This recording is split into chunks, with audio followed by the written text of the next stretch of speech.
Hello दोस्तों, तो आज सेट थ्योरी की इस आखिरी क्लास में हम कुछ एक्सरसाइजेज देखेंगे जो कि आपके एक्सरसाइज नंबर 1.5 में है। लेकिन उससे पहले मैं आपको फिर एक बार याद दिला दूं कि जो सबसे इंपॉर्टेंट चीज है जो आपके एग्जाम में अक्सर पूछी जाती है वो है डिमॉर्गन्स लॉ।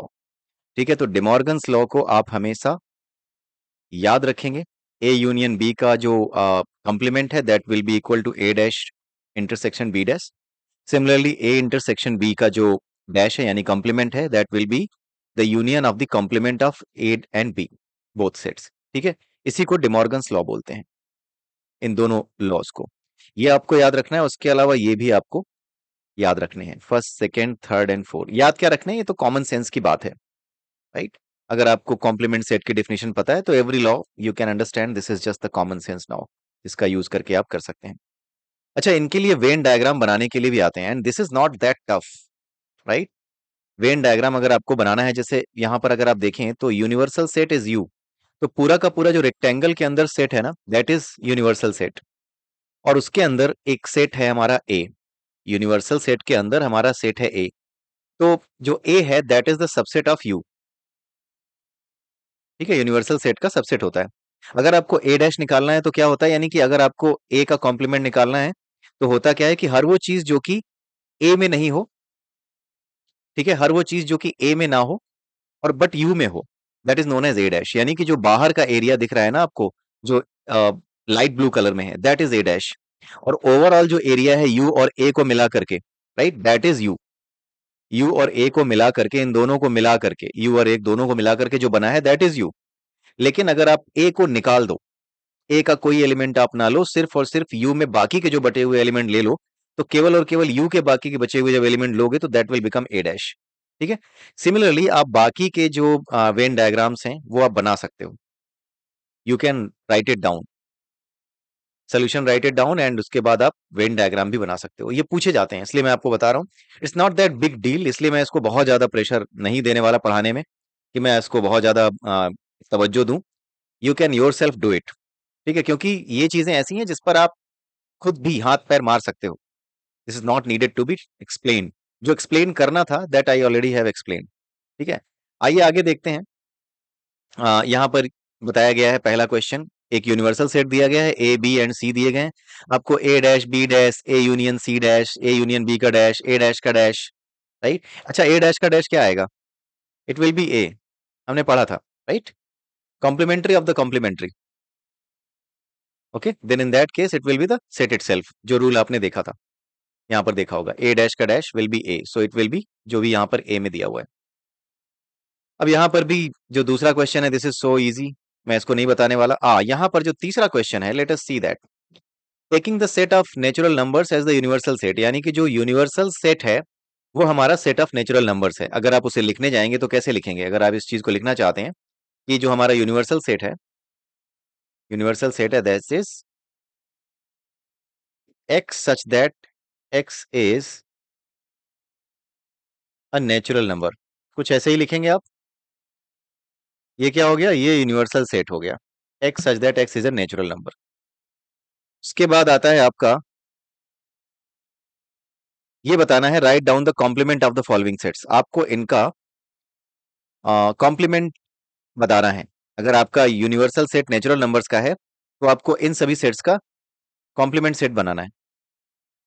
ठीक है, तो यहां पर क्या होगा, x such that x is an even natural number, तो इवन नेचुरल नंबर का अगर यूनिवर्सल सेट फाइंड आउट करना है तो क्या होगा, सारे के सारे ऑड नेचुरल नंबर्स ही तो होंगे, तो इसका यूनिवर्सल सेट बड़े आराम से पता लगता है। X such that x is an odd natural number, वो यूनिवर्सल सेट का कॉम्प्लीमेंट सेट हो जाएगा, ये वाले का कॉम्प्लीमेंट सेट हो जाएगा। और इसका क्या होगा? इसका जस्ट उल्टा होगा, ऑड वाला, x such that x is a positive multiple of three, right. सीधी सी बात है, x such that x is a positive multiple of three, तो जितने भी मल्टीपल ऑफ थ्री के नंबर्स हैं वो सारे के सारे इस सेट में है, तीसरे वाले सेट में। तो वो सारे नंबर जो कि थ्री के मल्टीपल में नहीं है, they will all be under the, they will all be the complement set of the this particular set. ठीक है, x such that x is a positive, not a positive multiple of three, यहाँ पे is not, बस not लग जाएगा। Prime number है तो क्या लिखोगे? कंपोजिट नंबर लिख दोगे, प्राइम की जगह आप कंपोजिट कर दोगे। जब इसका आप वो लिखोगे, सेट बनाओगे।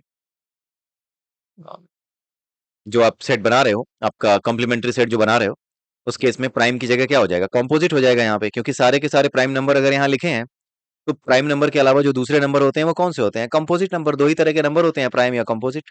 तो अगर ये प्राइम नंबर का सेट है तो इसका कॉम्प्लीमेंट्री सेट क्या होगा, कंपोजिट नंबर का सेट होगा। X such that x is a natural number divided by 3 and 5, right. 3 और 5 दोनों से ही डिवाइडेड होने वाले जो नंबर्स हैं वो सब इसमें शामिल हैं। तो 3 और 5 से डिवाइड होने वाले सारे नंबर इसमें शामिल हैं। तो जो इसका कॉम्प्लीमेंट्री सेट होगा वो क्या होगा, वो 3 और 5 दोनों से ही डिवाइड न होने वाले नंबर जो होंगे उनका सेट होगा। सिंपल है वो, ठीक है। परफेक्ट स्क्वायर है, परफेक्ट स्क्वायर है, नॉट अ परफेक्ट स्क्वायर हो जाएगा। परफेक्ट क्यों है, नॉट अ परफेक्ट क्यों। एक्स सच दैट x+5 = 8 अगर दिया हुआ है तो इसका जो यूनिवर्सल सेट है वो क्या होगा, इसको देखते हैं जरा। इस तरह के क्वेश्चन आ सकते हैं, जो ये आपका 7th नंबर का क्वेश्चन है। एक्स सच दैट x+5 = 8, जरा इसको देखते हैं। एक्स सच दैट x+5 = 8, यानी ये सेट उस नंबर का सेट है जिसमें अगर आप 5 जोड़ो तो 8 आए, राइट। जिसमें आप 5 जोड़ दो तो 8 आ जाए, तो x की वैल्यू क्या होगी, 3 होगी। सीधी सी बात है, अगर आप x में 3 जोड़ोगे तभी 8 आएगा यहाँ पे। या x में अगर 5 जोड़ोगे, यानी 3 में 5 जोड़ोगे तभी आएगा, तो x की वैल्यू क्या होगी, 3 होगी। तो ये सेट किस नंबर का सेट है, ये 3 का सेट है, केवल एक ही एलिमेंट है इसमें। तो 3 के अलावा जो कुछ भी नंबर होंगे वो सारे के सारे सारे नेचुरल नंबर, वो सारे के सारे नेचुरल नंबर किसके हो जाएंगे, वो इसके कॉम्प्लीमेंट्री सेट हो जाएंगे। तो उसको आप कैसे लिखोगे, X such that x is a natural number where X is not equal to 3। बस इतना ही लिखना है। एक्स एक नेचुरल नंबर तो होगा लेकिन वो 3 नहीं होना चाहिए भाई, तभी तो कॉम्प्लीमेंट्री सेट बनेगा। नेचुरल नंबर का पूरा सेट है, उसमें से 3 को हटाना है। तो X such that x is a natural number where X is not equal to 3, simple. ऐसे करके आपको बनाना है, राइट। आगे देखते हैं और कौन से क्वेश्चन हैं। यहां पर आ गया, इसको भी आप करके देखिएगा। आई डोंट थिंक कि मुझे इसको बताने की जरूरत है, राइट। तो यहां पर x such that x is greater then और इक्वल टू 7, या तो उससे बड़ा हो या उससे बराबर हो, राइट। तो इसका क्या हो जाएगा, सिंपल होगा। X such that x is a natural number which is less than 7, simple सी चीज है। 7 से लेस जितने भी नेचुरल नंबर होंगे वो ही इसका कॉम्प्लीमेंट्री सेट बनाएंगे। बड़ा सिंपल सा है, इसको लिखना आप जानते हैं कैसे लिखना है, राइट। एक बार इसको देख ही लेते हैं, नीचे आते हैं थोड़ा। ये रहा हमारा set, x such that x is greater then और इक्वल टू 7, ये है हमारा सेट। अब अगर हम इस पे लिखें X such that x is greater than equal to 7, यानी कि इस सेट में वो सारे नेचुरल नंबर्स हैं, all the natural numbers are there जो कि 7 से बड़े हैं या उसके बराबर हैं। इसका कॉम्प्लीमेंट्री सेट क्या होगा, x such that x is smaller than 7, बस इतना ही होगा, ठीक है। इतना ही इसका आंसर होगा। बाकी इसके आगे जो एक क्वेश्चन दिया हुआ है ये वाला आप करके देख लीजिएगा, it's not a big deal. X such that X belongs to N, यानी नेचुरल नंबर के सेट पे बिलोंग करता है, और 2x+1 ग्रेटर देन 10 होना चाहिए, राइट। यानी 2x+1 की वैल्यू 10 से बड़ी होनी चाहिए। तो यहां पर x की वैल्यू क्या आएगी, ये एक तरीके की इनइक्वालिटी हो गई या नहीं, हो गई ना इनइक्वालिटी। इसको देखते हैं, x such that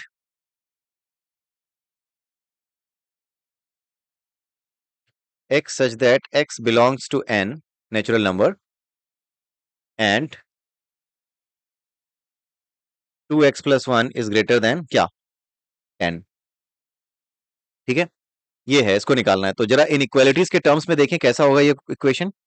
2x+1 is greater then 10, हमने क्या किया है, दोनों तरफ से पहले तो लेफ्ट हैंड साइड पे केवल x बचना चाहिए, उसका कोई मल्टीपल नहीं बचना चाहिए, अकेला x बचना चाहिए।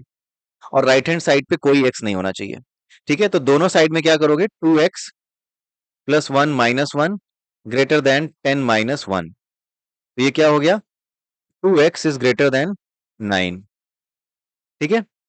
2x जो है वो ग्रेटर देन 9 हो, यानी x की वैल्यू क्या आ जाएगी, यहाँ पे 2 से डिवाइड करना है दोनों तरफ, 2x/2 इज ग्रेटर देन 9/2 और x इज ग्रेटर देन 9/2। अब ये तो है नेचुरल नंबर, तो 9/2 अगर हम देखेंगे तो 9/2 से बड़ी होने वाली चीज अगर होगी तो 9/2 ऐसे तो 4.5 आता है, लेकिन अगर नंबर के टर्म्स में देखेंगे तो 5 से बड़ा आएगा, राइट, यानी 5 से बड़ा होना चाहिए। 4.5 से बड़ा यानी 5 से बड़ा होना चाहिए, राइट। तो इसका मतलब ये है कि इसका जब आप वो निकालोगे कॉम्प्लीमेंट्री सेट, ठीक है, अभी तो ये बता रहा है कि आपका 4.5 से बड़ा होना चाहिए, यानी कि 4 से भी बड़ा हो गया। नेचुरल नंबर जो होगा वो तो 4 की लिमिट पे आके खत्म हो गया, नंबर तो खत्म हो गया। जब आप इसका कॉम्प्लीमेंट्री सेट निकालोगे तो ऑब्वियसली ये 9/2 के उस पे आएगा ना, 4.5, राइट। तो 4.5 से नीचे क्या होगा, वो आपका 4 भी होगा, राइट। इसका मतलब ये हो गया कि x such that x is smaller than और इक्वल टू 4। इतना ही हो सकता है इसका जो सेट में नंबर आ सकते हैं, यानी 1 से लेकर के 4 तक के नंबर सारे आ सकते हैं।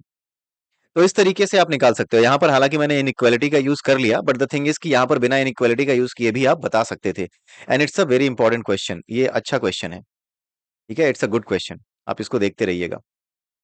यहाँ पर क्या है, चौथा क्वेश्चन भी अच्छा है, पांचवा क्वेश्चन बहुत अच्छा है, बट द थिंग इज कि I am not going to tell you कि कैसे ये बनेगा। वेन डायग्राम बनाना है, आप खुद बनाइएगा इसको। ए डैश यूनियन बी डैश का ये बहुत इंपॉर्टेंट क्वेश्चन है, बहुत ही इंपॉर्टेंट है, कभी पूछा जा सकता है, ठीक है। यहाँ पे फिल इन द ब्लैंक्स, क्या आएगा ये, ए यूनियन ए डैश, ए भी है हमारे पास और कॉम्प्लीमेंट्री ऑफ ए डैश भी है, तो बचेगा क्या, हमारा ए ही तो बचेगा। कॉम्प्लीमेंट्री ऑफ ए अगर लोगे तो भाई वो सारे एलिमेंट हो गए जो कि ए में नहीं है, तो वो 5 ही तो हो गया। अगर ए में सारे एलिमेंट हैं और ए डैश अगर आप लोगे तो वो क्या बन जाएगा, 5। ए में कितने भी एलिमेंट हो, डजेंट मैटर कितने एलिमेंट हैं, लेकिन ए डैश का मतलब क्या होगा, हर वो एलिमेंट जो ए में नहीं है उसको ले लो, तो वो 5 ही तो होगा।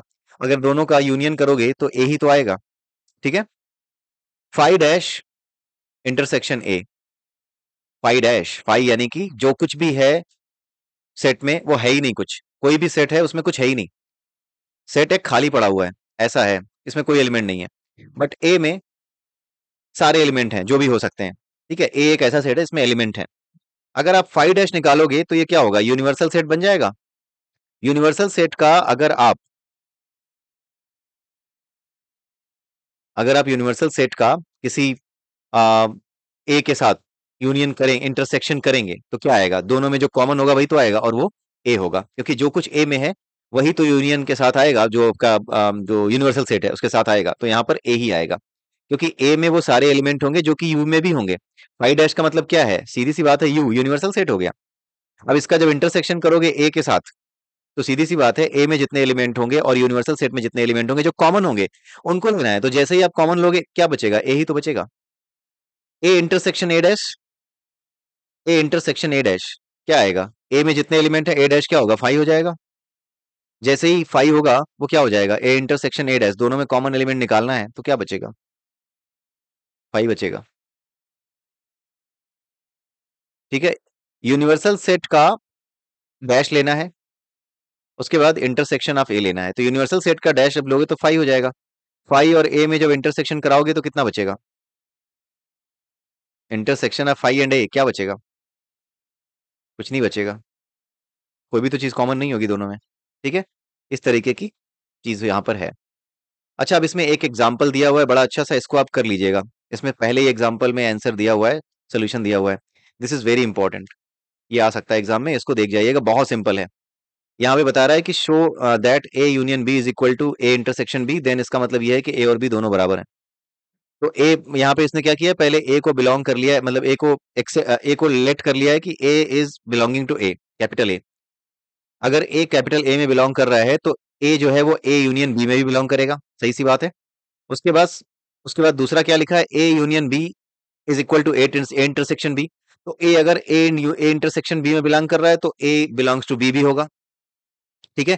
तो अगर ए बी में भी बिलोंग कर रहा है और ए में भी बिलोंग कर रहा है तो A is a subset of B, capital A is a subset of capital B. Similarly अगर B belongs to B then B belongs to A union B. अब क्योंकि दोनों ही बराबर हैं, in that case B also belongs to A. अगर B B is B is a subset of A और A is a subset of B, then in that case हमें पता है कि ए और बी दोनों बराबर होंगे। तो इसको आप देख जाइएगा, पढ़ा चुका हूं मैं, इसके बारे में सबसेट के बारे में पढ़ा चुका हूँ, तो इसको और आगे बताने की मुझे जरूरत नहीं है। You can already you can see it yourself. ठीक है, ये बहुत ज्यादा कोई टफ क्वेश्चन नहीं है। सेट थ्योरी सबसे आसान चैप्टर है। इसमें डिमॉर्गन्स लॉ ही ऐसी चीज है और डिमॉर्गन्स लॉ की प्रैक्टिस करना ही ऐसी चीज है जिसको कि आपको समझना पड़ेगा। ठीक है, तो ये आप देख लीजिएगा ध्यान से कि क्या है ये। तो इसी के साथ ये चैप्टर मैं यहीं पे समाप्त करता हूं। बाकी यहाँ पर जितने भी हैं, छठा, सातवां, आठवां क्वेश्चन, इसमें ये सब लॉजिकल क्वेश्चंस हैं। मिसलेनियस एक्सरसाइज ऑन चैप्टर 1, ये अच्छे क्वेश्चंस हैं। So that for any set A and B, A is equal to A intersection B union A minus B and A union B minus A is equal to A union B, ये आपको proof करना है। ठीक है, ये आपको proof करना है। सातवां, छठा, सातवां और आठवां ये बड़े अच्छे क्वेश्चंस हैं। उसके अलावा ये चौथा क्वेश्चन भी बहुत इंपॉर्टेंट है, पांचवा भी इंपॉर्टेंट है। तो ये सारे के सारे पता है कैसे प्रूफ करने हैं? ये ऐसे ही उनका प्रूफ होना है, 25वें एग्जाम्पल की तरह। तो अगले वीडियो में हम इनका सोल्यूशन देखेंगे कि कैसे इनको किया जाना चाहिए। ठीक है, तो ये हम देखते हैं अगले वीडियो में। और ये पहला जो क्वेश्चन है ना, दिस इज ऑल्सो इंपॉर्टेंट, लेकिन ये मैं नहीं करवाऊंगा। आप खुद ही बताइए कि which sets are subsets of one and other. मैं सोच रहा था कि आज ही समाप्त कर दूंगा, बट द थिंग इज कि मुझे लग रहा है कि ये क्वेश्चंस मुझे बता देने चाहिए, आपको पढ़ा देने चाहिए। सो इसलिए एक वीडियो और मैं बनाऊंगा आपके लिए, एंड लेट अस सी कि क्या होता है। ठीक है, उसमें हम देखते हैं कि इनके सॉल्यूशंस क्या होंगे, और उसके बाद हमारा ये चैप्टर समाप्त होगा। ठीक है, और उसके बाद जो है हम अगले चैप्टर पे चलेंगे, and then we will see कि क्या है उस अगले चैप्टर में। ओके, सो इसी के साथ मैं आप सबसे विदा लेता हूं। अगले वीडियो में फिर मिलते हैं, तब तक के लिए have a nice day and bye, thank you.